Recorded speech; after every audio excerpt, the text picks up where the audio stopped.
Hi, I'm Hal Roberts. This is Bridge City News. Here's some of the top stories we've been following. More aid is finally making its way into Gaza thanks to the UN's World Food Program.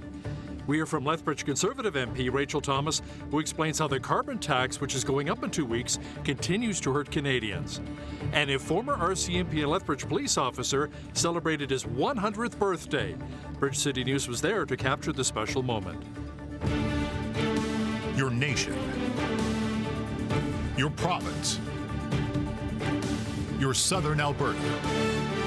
From the heart of Lethbridge, it's Bridge City News with Hal Roberts.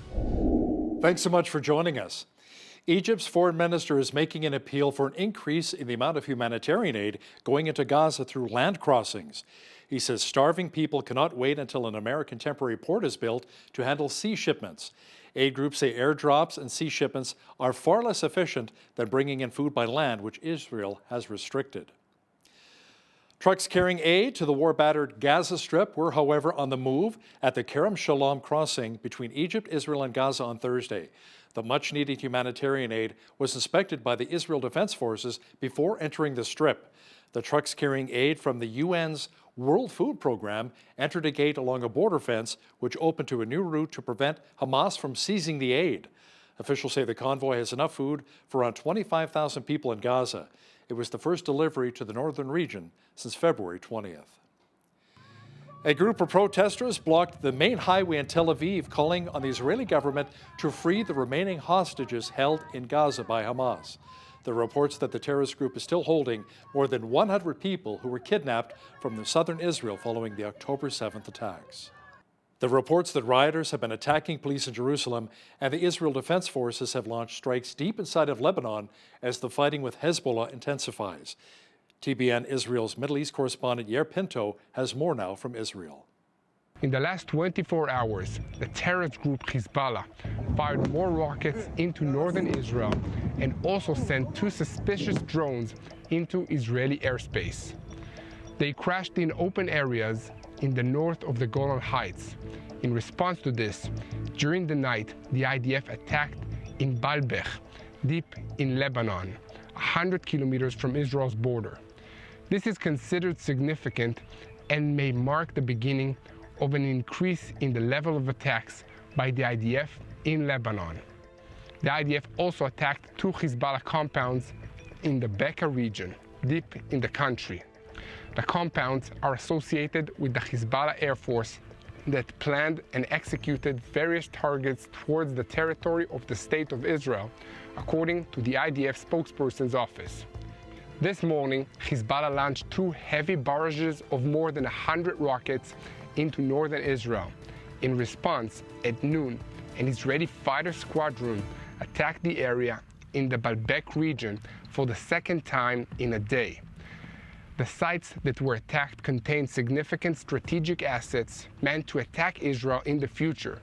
This included UAV munitions, warehouses, surface-to-air missiles, and anti-aircraft rockets, all of which are amongst Hezbollah's most important weapons for a battle against the IDF.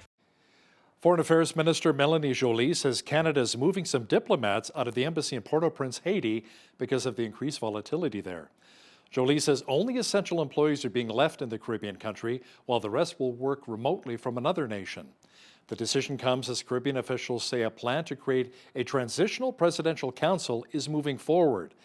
A majority of Haitian parties and coalitions submitted the names of those charged with finding new leaders for the country. Russian President Vladimir Putin has called on Russian citizens to cast their ballots in the March 15th presidential election. It'll be a 3-day voting period.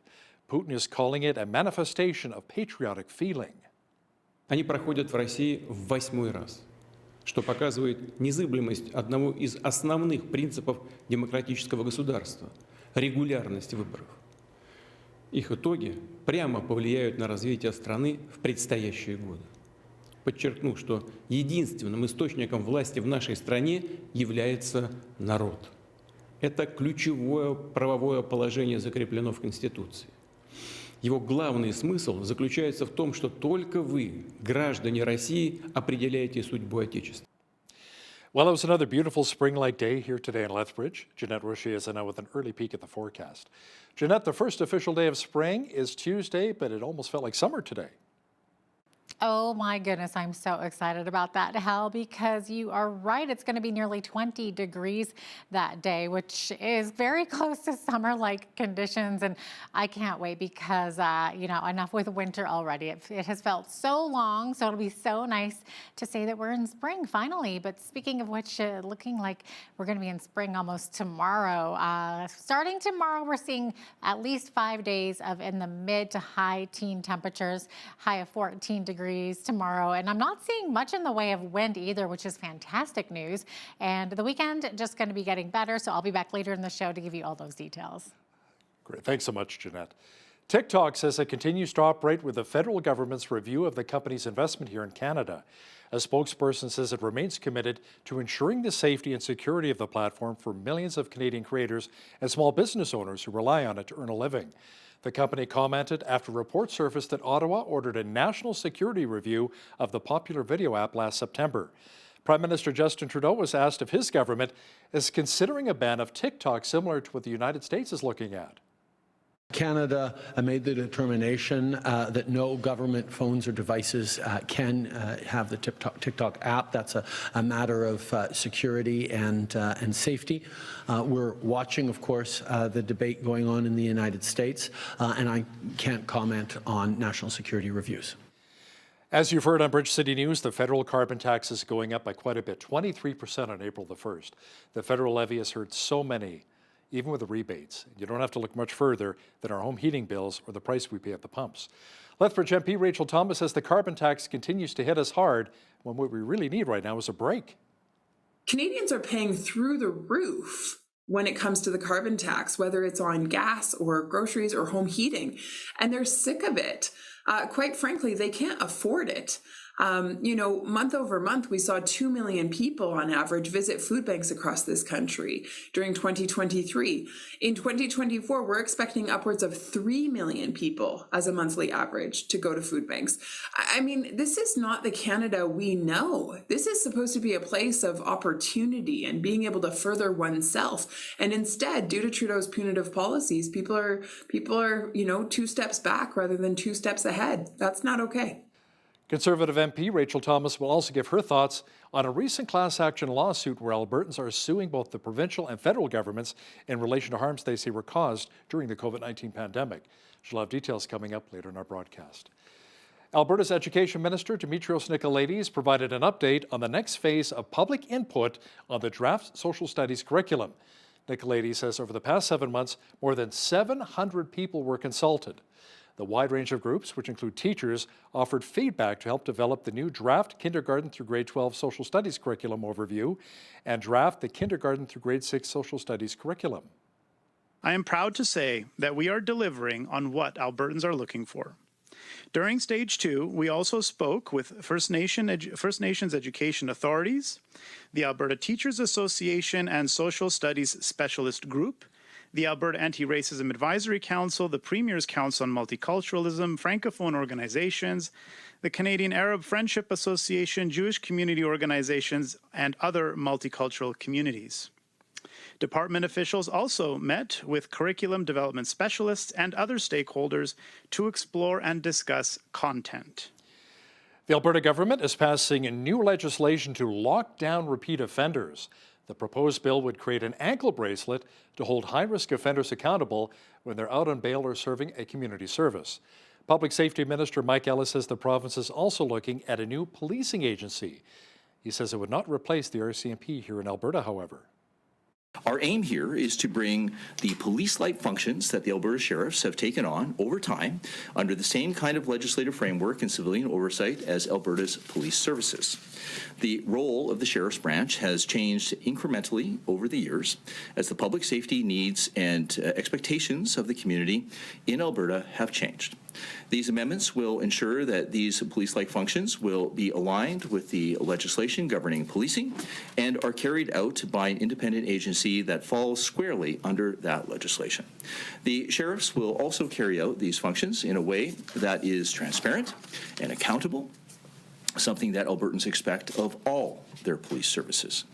Doing this will support our work to strengthen the current policing model and augment the efforts of Alberta's police services, whether it's the RCMP or First Nations police services, municipal police services. The Sheriff's Branch of today is a much different organization than the one that started out as the old CAP service, which stood for Court and Prisoner Security. The Alberta Union of Provincial Employees was taken aback by the announcement by Minister Ellis that Alberta is looking into creating a new policing agency. AUPE Vice President Bobby Jo Bordy says they were disappointed that there was no consultation with their union before the announcement was made. Unfortunately, what we're seeing is a track record of this government making announcements, one with no consultation and two with very little details. And so the reason why we're disappointed is because now, once again, our sheriffs, our members are working in a climate of anxiety and uncertainty, and it's just added stress about what's going to happen, what does this mean? And so when there's no consultation, it just leaves everyone guessing. Bordy adds that a big concern is how a new police agency will impact the duties of sheriffs across the province. A former superintendent with the Lethbridge Police Service was honored in a special way on Thursday. The LPS Veterans Association celebrated the 100th birthday of Glenn Mickelson. Now, he began his policing career with the RCMP back in 1947 and served until 1950. He then joined the Lethbridge Police Force back in 1950, rising through the ranks and retiring as superintendent in 1984. He was one of the first members of the LPS Forensic Identification Unit and was the first commander of the Special Weapons, Tactics, and Sniper Team back in 1974. Mickelson says one thing he really enjoyed during his time with the RCMP was being able to ride a horse, something that was right up his alley for a kid who grew up on the farm. We started the 1948 musical ride, and they gave me a horse. They knew I was from the farm, and I could ride horses and everything. And they gave me a horse that had never been ridden before, and they wanted me to break it and train it. It was a beautiful horse. And so I went to the riding school on my own there a lot of times, and then they'd send me there a lot of times to train this horse. And I remember Inspector Bly and Staff Sergeant Walker, they was up in a cubicle. They'd watch me getting bucked off this horse. And every once in a while they'd come, do you want to keep trying to train that horse? And I says, I want to train that horse. Glenn's memory is spectacular. He can remember everything. He still has his sense of humor. He remembers all the stuff that he used to play on us. When I was growing up, many little tricks. And every time we get together, we talk about all this stuff. His memory is just spectacular. Yes, what a memory for 100 years young. The special 100th birthday celebration for Glenn Mickelson took place at the Newscast Senior Centre here in Lethbridge. Happy birthday. You know, I'm feeling quite blessed to be able to MC a very special evening in Lethbridge on Friday night. The Southern Alberta Men's Ministry will be hosting an event for men beginning at 7 p.m. at Free Grace Fellowship Church, featuring great worship music and special guest speaker John Gartley. Now, John is the executive director of the Southern Alberta Bible Camp. He'll be bringing a message on equipping men. What does that mean to be equipped? And then, okay, so we'll learn hopefully a little bit about that, and then what can we do with that? What do we need to do with that? You know, do we have to be a certain amount equipped in order to do what God's called us to do? I truly believe we just need to be faithful and willing, regardless of where we're at, and to whatever God has put in front of us. So I tell lots of stories, and I just want to encourage men to just kind of pick it up and be a part of what God's doing in the world. So. Now, the event is free and will begin 7 p.m. at Free Grace Fellowship. There'll be lots of worship music by Joe Clausen and his band, along with free chicken wings and refreshments. It should be a lot of fun. Hope to see you there. Well, it was a beautiful day for a walk around Nicholas Sharon Park here in Lethbridge. The warm conditions should be here to stay for now. Full weather details are coming up.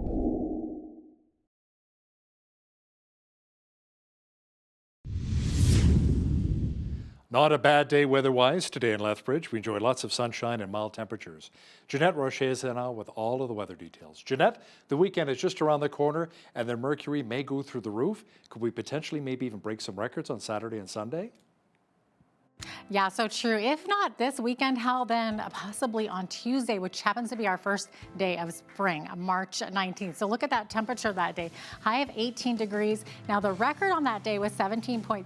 That happened back in 2007. So whether or not that's a record-breaking day, we'll have to wait and see until then. But before that, we are still seeing some lovely temperatures beginning tomorrow, Friday, high of 14. Look at the weekend ahead of us, too. High of 15 on Saturday, all the way up to 17 on Sunday. Clear skies right through, high of 16 on Monday. And then there we go. First day of spring on Tuesday. 18 degrees could be a record breaker. And then what happens on Wednesday? We're suddenly taking this nosedive back down to 2 degrees. We could see a chance of flurries or showers happening. Now, even if we hit that 2-degree mark, that still means we're within the seasonal range. So average high for this time of year, 5 degrees. Average low, minus 720. That was our record-breaking day that happened back in 1992. And on this day back in 1939, we had the chilliest on record, which was minus 29, very cold. Sun rose this morning at 7:45. Our sunset this evening at 7:36. We are so close to that 12-hour of sunlight day. So I'm excited for that. We have a pair of 13s tomorrow on the coast tomorrow with clear skies. In Vancouver, we are seeing a bit of wind in the Strait of Georgia, up to 40 km. Mix of sun and cloud across the rest of Alberta tomorrow. High of 10 in Edmonton, 14 for a high in Calgary. Going to be a lovely one there as well. Now, for the rest of the prairies, we're seeing very windy conditions in both Saskatoon and Regina. Could see up to 70 K winds in both of those cities. Clearing skies too in the morning. High of 4 in Saskatoon, 8 for a high in Regina, and sitting at 3 degrees tomorrow in Winnipeg. Winnipeg seeing mainly cloudy skies. Could see a bit of some precipitation happening there as well. Now, as we get into the central part of the country, mainly cloudy skies in Toronto. High of 10 degrees, 10 also for a high in Ottawa. Ottawa could see some showers, 30% chance. Same thing for Montreal, high of 12 degrees there. As we move further east into the Maritimes, Fredericton seeing a mix of sun and clouds, 7 for a high. Halifax could see a chance of showers tomorrow. Could possibly see some flurries as well, 5 for a high. Charlottetown, a mix of sun and cloud, 5 for a high there, and -1, the expected high in St. John's. St. John's starting out partly cloudy, could see a chance of flurries later on in the day. Also 20 K wind and temperature a little bit warmer inland, more like 2 degrees. So there you have it. That is your forecast. Flair Airlines is accusing a financial services firm of withholding about $25 million worth of funds from the company. Officials at the budget airline say that People's Trust has played a crucial role in facilitating the regular transfer of funds to Flair Airlines for over a year. Sadly, however, it has recently stopped regular transfer payments in February. In a release, Flair CEO Stephen Jones says the carrier has tried to resolve the issue but now plans to pursue legal action. He says Flair Airlines has already implemented an existing alternative payment processing system to avoid disruptions to travelers. A Nova Scotia judge has approved creditor protection for Atlantic Canada's largest newspaper company. Fiera Private Debt claims in court documents that Saltwire owes it $32.7 million, along with around $600,000 in accrued interest. Saltwire publishes 4 daily newspapers: the Chronicle Herald in Halifax, the Cape Breton Post in Sydney, the Guardian in Charlottetown, and the Telegram in St. John's, Newfoundland. It also has 14 weekly publications in every Atlantic province except New Brunswick. Artificial intelligence, or AI, is growing in use and popularity. There are some limitations, however, to its capabilities. Data analysis and AI expert Dr. Sydney Shapiro from the Dillon School of Business here in Lethbridge shares an example of how not to use artificial intelligence. A company went and replaced some of their phone answering with a robot. And that does save a lot of money. It saves a lot of time. In their case, it was the equivalent of 700 call agents. The only problem with this, though, is that when I call Air Canada with a complaint, I'm really asking them, can you make an exception? Can you figure it out? Can you help me? I'm stuck in this bizarre situation, which is not in the manual, and a person can help me out. AI can't do that. So I think that we're building systems that are getting smarter and are getting better, but a lot of people want to put AI, what we're talking about today, into this box of artificial general intelligence, like HAL from Space Odyssey, but that's not the reality. The reality is it's just an autocomplete system, but a very powerful one. Make sure you catch the entire interview with Dr. Sydney Shapiro and BCN producer Michael Clausen talking about AI coming up later in our broadcast. Now, here's a look at today's markets. The TSX was down 140 points on the day to finish at 21,829. The Dow was down 137 points to 38,905. The S&P 500 was down 14 on the day to 5150, and the Nasdaq was down 49 points to 16,128. West Texas Intermediate Oil was up $1.39 to 81.11 US per barrel. Natural gas was up 9 cents to $1.75 US. Gold was down $12.23 on the day to $21.62.19 US an ounce, and silver was down 19 cents to $24.82 US an ounce. Feed wheat is at $8.16 per bushel, barley's at $6.18, canola's at $13.75, and corn is at $7.44 per bushel. Live cattle April contract was down $2.98 to $186.95. Feeder cattle were down $2.80 to $247.48. And lean hogs April contract was up 15 cents to 85.03. The Canadian dollar was down slightly over the past 24 hours to 73.88 US. Recapping one of our top stories, trucks carrying aid to the war-battered Gaza Strip were on the move at the Kerem Shalom crossing between Egypt, Israel, and Gaza on Thursday. The much-needed humanitarian aid was inspected by the IDF before entering the Strip. The trucks carrying aid from the UN's World Food Program entered a gate along a border fence which opened to a new route to prevent Hamas from seizing the trucks. Officials say the convoy has enough food for around 25,000 people in Gaza City. The federal carbon tax here in Canada is set to increase around 23% on April the 1st. It's no April Fool's Day joke. Now, coming up, we're going to chat with Lethbridge MP Rachel Thomas to discuss how damaging this federal levy has been to so many Canadians. Listen, when you see news happening in your community, be sure to drop us an email at info@bridgecitynews.ca. Also, be sure to visit our website anytime to check out a number of local stories and interviews. Here's today's Bridge City News community calendar. Men across southern Alberta are invited to a special evening Friday, March 15th at 7 p.m. at Free Grace Fellowship. Join John Gartley, Executive Director with the Southern Alberta Bible Camp, with a powerful message on equipping. Praise and worship will be led by Joe Clausen and the Interdenominational Band. Plus, free wings and refreshments will be served after the message. emceeing for the night will be our very own BCN's Hal Roberts. It's free to attend with a free will offering being collected. For more information, visit Southern Alberta Men's Ministry Facebook page. Lethbridge Legal Guidance is a nonprofit society offering free legal advice to low-income Southern Albertans. Some of the areas the society assists in include family, criminal, traffic, immigration, EI, and other issues. For more information and to book an appointment, call 403-380-6338 or visit their website, lethbridgelegalguidance.ca. And that's your Bridge City News community calendar.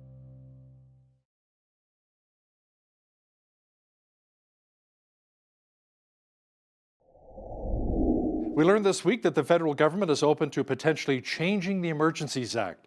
Public Safety Minister Dominic LeBlanc says Ottawa will consider a number of recommendations from the Justice Rouleau report, which came out last year, talking around 22 changes. Now, to chat about this in more detail is Lethbridge MP and Shadow Minister for Canadian Heritage, Rachel Thomas, who joins us here from the Windy City. Rachel, welcome back to BCN. Hey, Hal, thank you. Nice to be here. Now, in your opinion, what are some of the recommendations from the Rouleau report that maybe need adopting when it comes to the Emergencies Act? I think it's first important just to remind ourselves here just for a moment as to what happened here. So the Emergencies Act, of course, was incited by the Prime Minister, and it was his response to what was known as the trucker convoy in Ottawa. And of course, we had truckers from all across the country fill the streets there in the nation's capital. And the reason they did so is because they were against vaccine mandates was one of the big things that they were against. But more importantly, they were against the Prime Minister's divisive politics. He was certainly trying to, stigmatize and divide us as Canadians. And so they were protesting that, and they had every right to do so.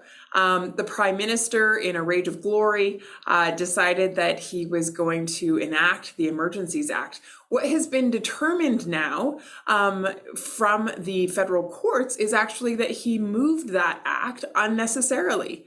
Now, of course, Trudeau can't accept that ruling, and so he's taking it to be challenged. But nevertheless, that ruling has been made. And so it doesn't surprise me that Minister Dominic LeBlanc then is saying they need more time. They're going to need more time probably for a long time to actually make any changes or implement any of the 56 recommendations.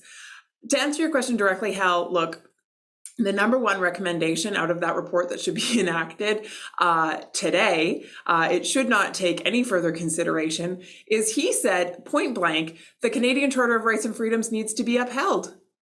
That's a no-brainer.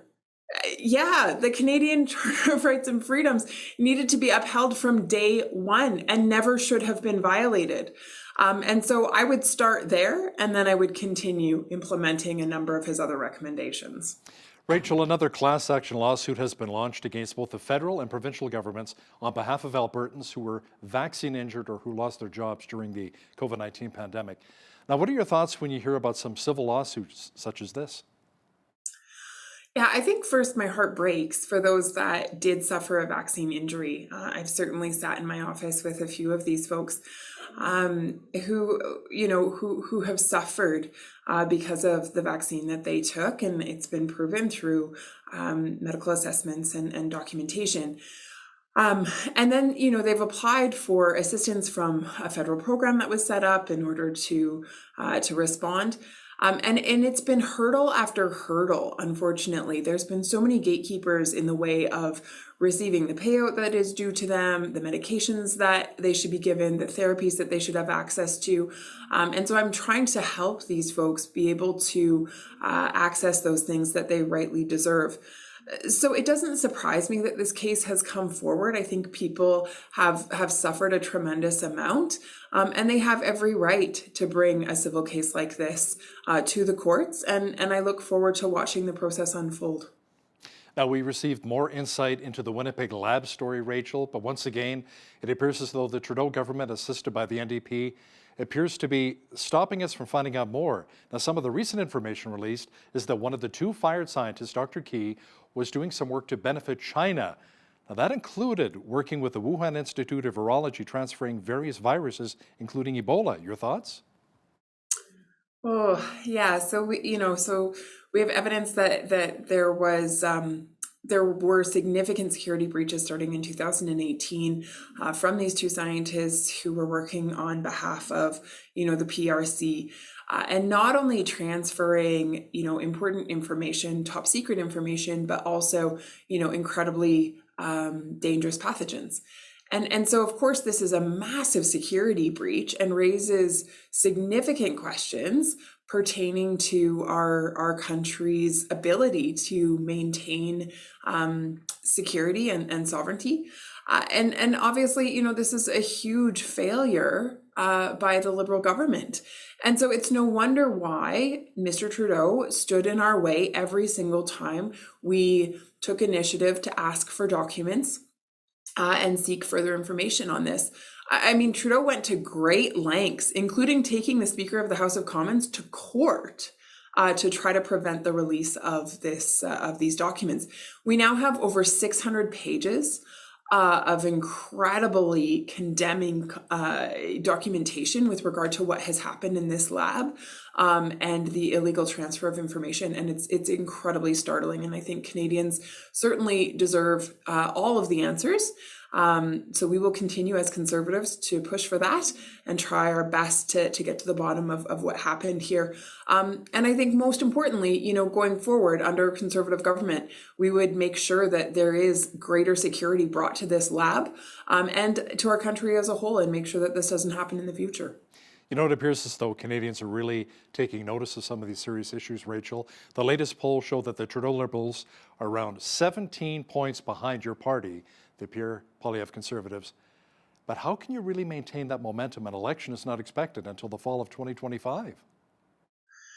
Yeah, it's a good question, Hal. I think it's I think in some ways it's simple in the sense that this is truly who we are. This is us as Conservatives living our values, the things that matter most to us. because we believe that they matter most to Canadians. And so when we say we're going to axe the carbon tax, we're going to build the homes, we're going to fix the budget, we're going to stop the crime, we mean it. We mean it. There is no other message that is more important than that. Because these are the four things that we're hearing from Canadians as their priorities, and therefore they are our priorities. And so to continue going forward on that message and to continue building momentum on behalf of Canadians and standing up for their needs, I don't believe is a problem for us at all, because that is what it is to lead. That is what it is to form government. It's to be on the side of the working people. Now let's talk about that carbon tax for just a moment here, Rachel. It's going up April 1st by around 23%.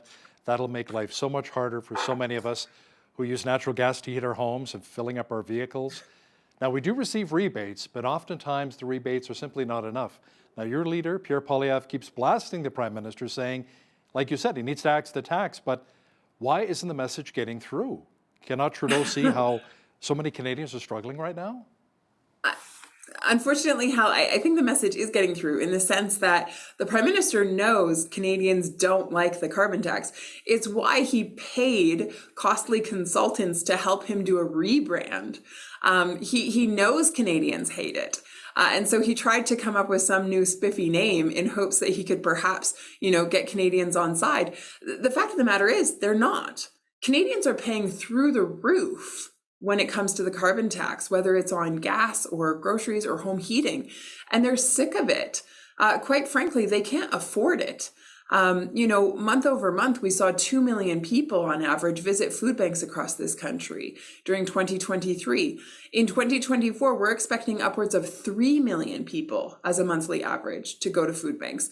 I mean, this is not the Canada we know. This is supposed to be a place of opportunity and being able to further oneself. And instead, due to Trudeau's punitive policies, people are, 2 steps back rather than 2 steps ahead. That's not okay. Now, MPs, as you know, are in line for another pay raise on April the 1st. But Rachel, is this really necessary, especially with so many Canadians hurting right now? Have you and your party maybe questioned the PM on this? The timing is a little off, don't you think? That's a fair question, Hal. I think what you're referring to is on April 1st, there's an automatic legislative raise of 2% for all elected officials within the House of Commons. This is something that Prime Minister Stephen Harper froze in 2008. He enacted legislation that would not allow us to receive those raises.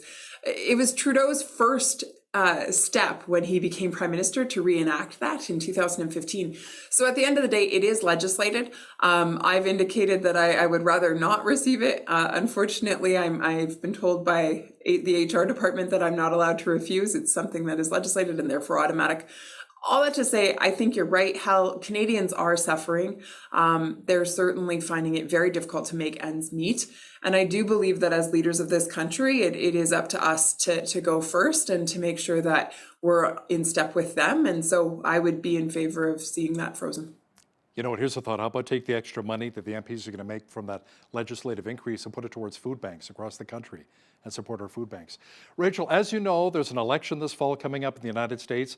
Donald Trump is the last remaining strong Republican candidate, with Nikki Haley suspending her campaign.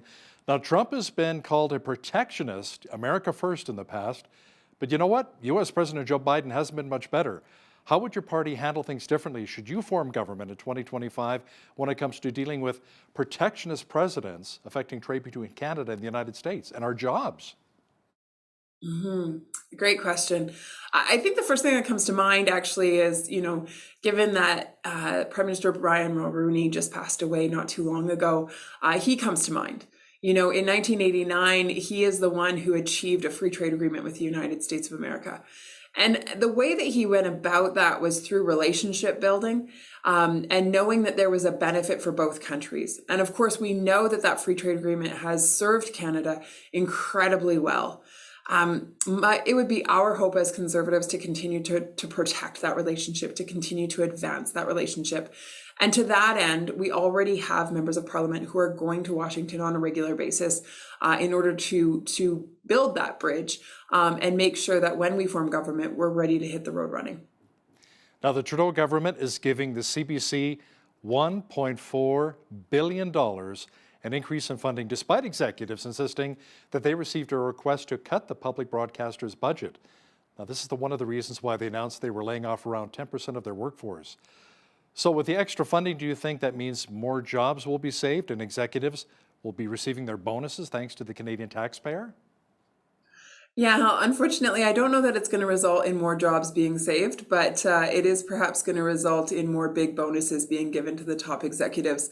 I think Catherine Tate has made it really clear that her intent is to cut 800 jobs. She made that announcement just before Christmas, even before she knew what the final budget line would be. And then when she came to committee in at the end of January, we asked her if she herself felt she deserved a bonus, and her answer was, quote, absolutely yes, end quote.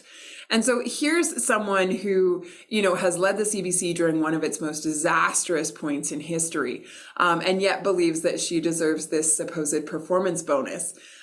She goes on to contend for, her executive team and believes that they deserve the same. So this is not someone who is interested in saving jobs. This is someone who is interested in saving her job and saving bonuses for those that are at the top. Now, Rachel, you've mentioned on social media in the past that your party wants to get to the bottom of the, quote, Arrive scam scandal, an app that was supposed to cost $80,000 for Canadian taxpayers ballooned up to over $60 million. How is that going right now? Yeah, again, I appreciate the question. Look, during COVID, the government decided to create an app known as Arrive Can. We now call it the Arrive Scam. The reason being is because the Prime Minister promised Canadians that it would only cost $80,000. However, a recent Auditor General report shows that it cost at least $60 million. Now, the reason we don't know the exact cost is because actually the Auditor General wasn't able to find paperwork for a whole lot of these contracts. And so what we know is that it was at least 60 million, but it could have been even more. And what we also know based on the Auditor General's report is really it was a ton of money being given out to friends by the Liberals. One of the businesses was GC Strategies. They received $20 million. This is a company composed of two people working out of a basement. They even admit that they didn't do any of the work themselves. Instead, they subcontracted it out. What the Auditor General's report, showed further was that 76% of those that received contracts didn't actually do any work on the app. So it means that there was this payout for them, but they didn't actually contribute to its creation. So we have to ask the question, what happened here? I mean, this is a massive boondoggle, and this is a whole lot of Canadian taxpayer money that is being handed out to Liberal insiders. It's wrong, and there does need to be great accountability. And so as Conservatives, we're insisting on that. And so we continue to apply pressure both at committee and in the House of Commons on a daily basis. Now I want to talk to Rachel Thomas, the Shadow Minister for Canadian Heritage. Now, you also posted on social media how the Liberals need to be held to account by not spending so many tax dollars on those flashy business class seats as they travel to explore Canadian culture. Can you explain in more detail? Sure. At Heritage Committee, there was discussion around whether or not we should travel for committee. And the Liberal members were quite keen that we should travel. And the chair of the committee, Hetty Fry from Vancouver, offered that the reason we should spend this money on traveling across Canada was to hear from those that she referred to as, quote, Joe Schmo. She went on to explain that this travel was necessary so that we listen to regular Canadians, because in Ottawa, in her mind, we didn't take that opportunity. What I find interesting about this is, look, as elected officials, we have every opportunity to listen to regular Canadians. That's what we should be doing every single day that we are in our ridings. That is our job. That is what we are elected for. And so we don't need to spend tens of thousands or hundreds of thousands of dollars on business class tickets to travel across the country to do that. We just need to put our boots on the ground in our ridings and actually do the work we were elected to do. Certainly as the local member of Parliament for Lethbridge, that's what I'm committed to. So I'll continue to be here and be present and listen to those that are, in this community. And my hope would be that my Liberal colleagues would hopefully do the same. Lethbridge Conservative MP and Shadow Minister for Canadian Heritage, Rachel Thomas, thanks for your time today. Thanks, Al. Nice to be with you.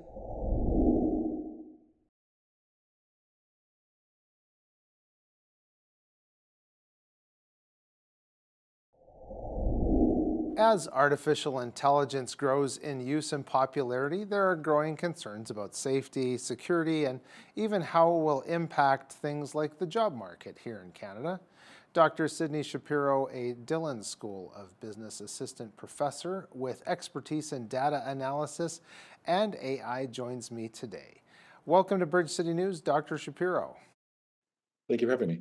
It's great to chat about this topic with you. Can you tell us maybe a little bit more about the current development that's going on with artificial intelligence? Well, I think the thing that's happened most recently is that everybody has access to what they're calling AI. Mostly what we're looking at is an autocomplete system, a massive autocomplete system that can guess what happens next. So you type in some text or you type in a prompt, and it puts together, based on guesses, what the next piece in the sequence is or not the next pattern.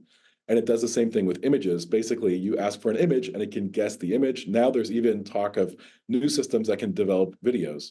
So I think that there's a lot that's happening, but much of it is just available. So that's why people are using it, and you see it all the time and people are talking about it.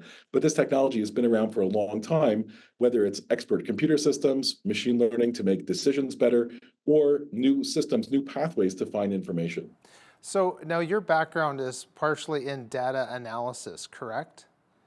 So can you tell us how the data analysis kind of maybe led the way to artificial intelligence, or how artificial intelligence needs that to maybe harvest that data analysis? So data is the oil that feeds AI, and you need a lot of it in order to make expert decisions. Really, artificial intelligence isn't good at coming up with brand new ideas. It's really good at recycling ideas that it already knows about.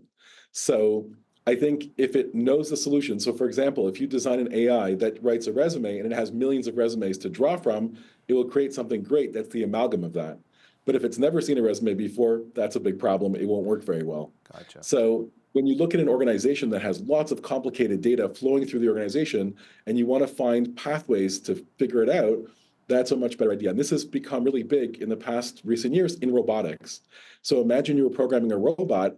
It would be really complicated to tell a robot how to program, make a cup of coffee, because it has to be a certain temperature and angles and timing. And if you wrote it step by step, that would be really difficult. But imagine you told the robot, here's the end product, here's the beginning product, figure it out, or look at all the possibilities and figure it out. Using different approaches, we can make all those thousands of steps in between seamless. So for many businesses, whatever they're trying to do, we can automate that by using the beginning, the end, and pieces in between to figure out what the steps are.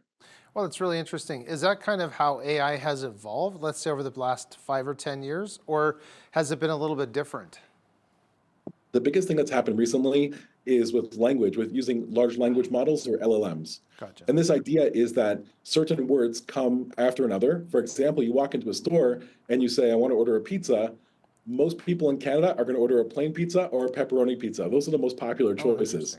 Okay. You could order any pizza, though. But if you think about it, statistically speaking, what's the most likely option? The computer has 3 or 4 different choices. It will pick one of them.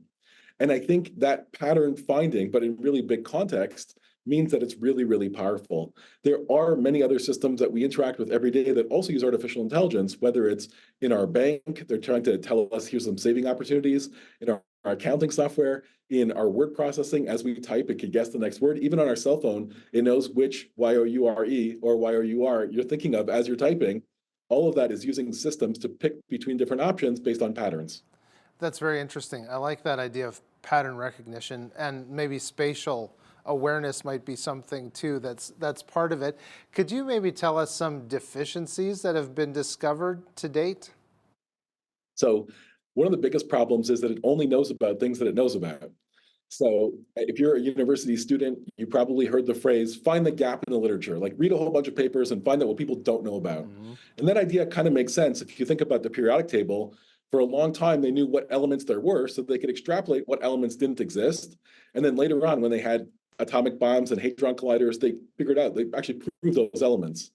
Unfortunately, it doesn't work like that with making stuff up, because a project from Meta, the makers of Facebook, took 48 million papers. They fed it into an engine called Galactica, and they said, what's missing?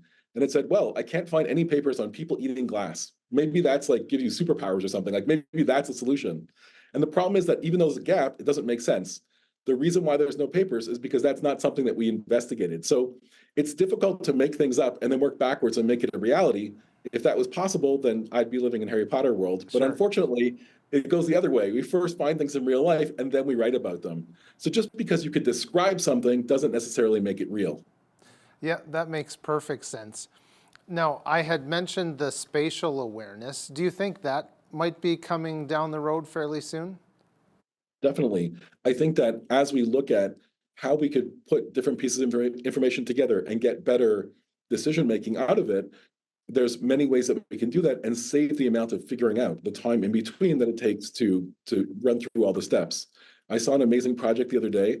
Somebody who had never programmed anything before in their life asked ChatGPT how to make an app, and they built an app called Point an Arrow to the Galactic Center. So no matter where you are on Earth, it always tells you where the center of the Milky Way is. Oh, wow.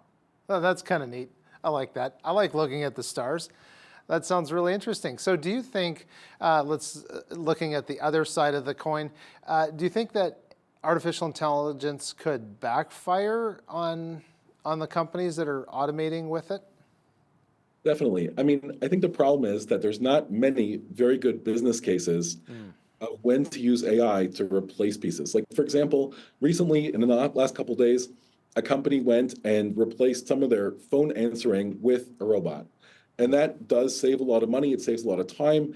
In their case, it was the equivalent of 700 call agents. Wow. The only problem with this, though, is that when I call Air Canada with a complaint, I'm really asking them, can you make an exception? Can you figure it out? Can you help me? I'm stuck in this bizarre situation, which is not in the manual. Yeah. And a person can help me out. AI can't do that.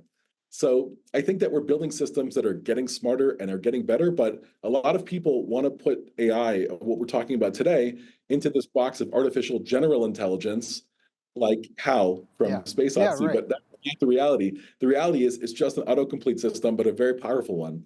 So we could, figure things out that already exist, but it's not the panacea to all our problems. Ultimately, AI is a tool. So in business, if we're looking to use that tool to make money or save money, we really have to think of a way that complements what we're already doing and leverages that ability. Well, I was really hoping for something like Hitchhiker's Guide to the Galaxy, but that's probably a bit far off. So one of the interesting things is that we're talking a lot about sci-fi because that's where this idea of artificial intelligence comes from. Gotcha. And if you look at Star Trek in the 60s, the idea that you could talk to a computer and it would talk to you was so fantastical that was like impossible, but we could see it maybe one day happening in the future. Yeah. Now we actually have software that you could talk to and it responds to you and it has this huge memory behind it. The only catch is that the speed that we've developed the software to run AI systems has not caught up to the speed that we've developed the hardware side. Oh, interesting. So you might have heard Sam Altman, the head of OpenAI, saying we need $7 trillion to build a better computer to make, so that's the problem, that we're really lagging behind in processing. And that's why even though we have tons of information in these very large AI models, they can't solve everything, or maybe they can't solve anything. Right. So then is this like a job for quantum computers, or is quantum computing not even at that level? The idea of quantum computing being used for AI is very attractive. A lot of people are looking into this.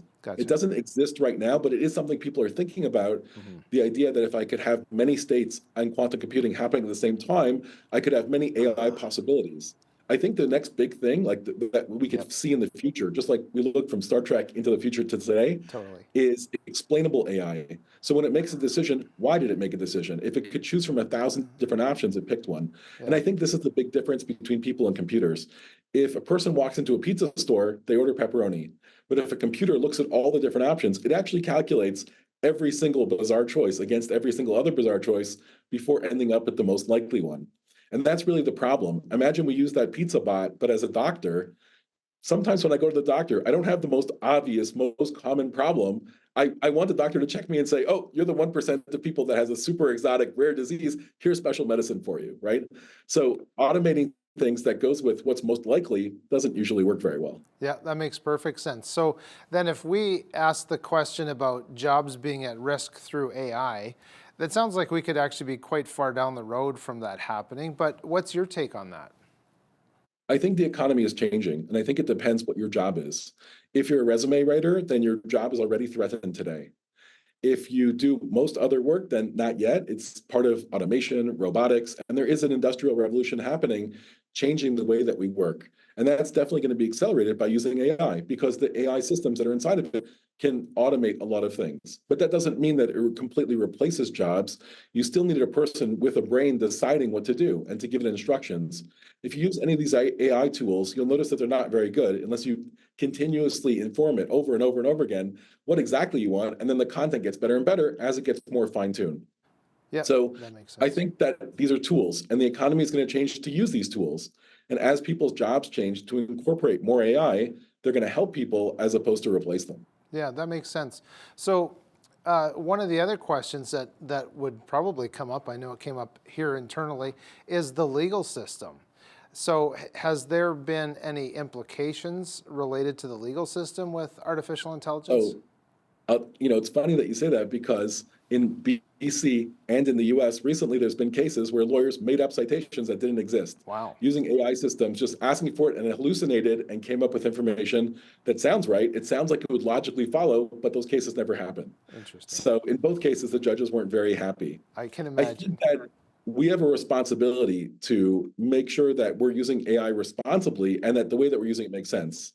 In the legal system, especially when you look at AI-generated images and artist copyright and fair use, there's many lawsuits that are going on now saying that although you might not be copying my exact work, if you stole all of my work or used it, and then you're generating stuff that looks like my work, is that still covered by copyright?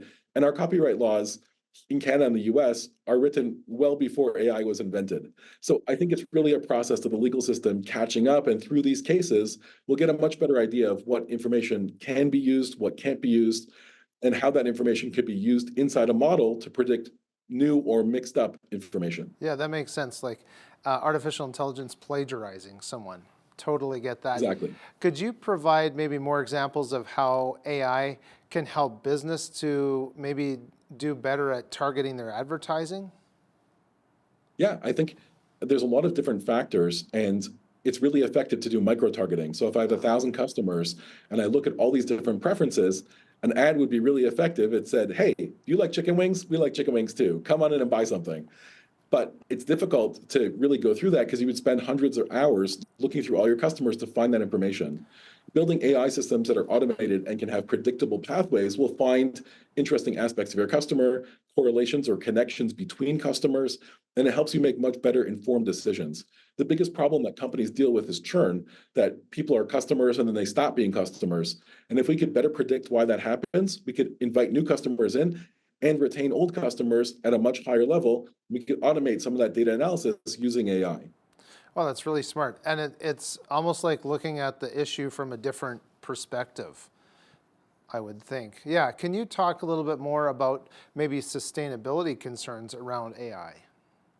So I think sustainability is a big issue. Not only is AI generally not very environmentally friendly, it costs an enormous amount of power to run. The question is, what does it actually do?